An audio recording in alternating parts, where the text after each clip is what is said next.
Hello guys, ఇవాళ మన Bittu pet shop లో క్యూట్ సిజ్జు tricolour male and female puppies available గా వచ్చేసి మన బిట్టు పెట్ షాప్ ఫ్యామిలీ కోసం ఇంకెందుకు ఆలస్యం. మన బిట్టు పెట్ షాప్ నెంబర్ తెలుసు కదా, 9515393961.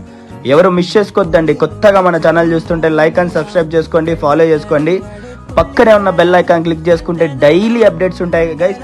ఆంధ్ర, తెలంగాణ, కర్ణాటక ఎక్కడికైనా ట్రాన్స్పోర్ట్ అవైలబుల్గా ఉంది. ఎందుకంటే పప్పీస్ కావాలనుకున్న వాళ్ళు ఒకటే కాల్ చేయండి, మిగతా వాళ్ళంతా స్టే అవే ప్లీజ్. ఎందుకంటే డిస్టర్బ్ చేయొద్దు. పప్పీస్ తీసుకున్న వాళ్ళకి కూడా బిజీ వస్తుంది మీరు చేయడం వల్ల. పప్పీస్ కావాలనుకుంటేనే కాల్ చేయండి గైస్. ఊరికే టైంపాస్గా కాల్ చేసి విసిగిచ్చద్దండి. ఇంకొకటి, లైవ్ పప్పీస్ పెట్టడం అంటే మన Bittu pet shop any time available ఉంటుంది. లైవ్ పప్పీస్ అంటే మీరు సెలెక్ట్ చేసుకుంటారు కాబట్టి మనం లైవ్ వీడియోస్ పెడతాము. మిగతా వాళ్ళంతా అలా కాదు. ఎందుకంటే వీడియోస్ పెడితేనే మీకు అప్డేట్ అవుతుంది. ఎప్పుడెప్పుడో వీడియోస్ పెట్టి ఉన్నాయని మనం అట్లా ట్రస్టెడ్గా చెప్పేది కాదండి. ట్రస్టెడ్గా చెప్పాలంటే ఇట్లాంటి వీడియోస్ కావాలండి. ఇట్లాంటి వీడియోస్ పెట్టడం వల్లనే మీరు ట్రస్ట్గా ఫీల్ అయ్యండి. ఇంకొకటి, ఇలాంటి పప్పీస్ ఉంటేనే కాల్ చేయండి, లేదంటే చేయొద్దండి. ఎందుకంటే ఊరికే ఫ్రాడ్ కాల్స్ చేసేసుకొని అవి ఉన్నాయి 6000కి వస్తాయని మీకు నమ్మించి మోసం చేస్తారు. Take care guys. Thank you for trusting me and supporting me.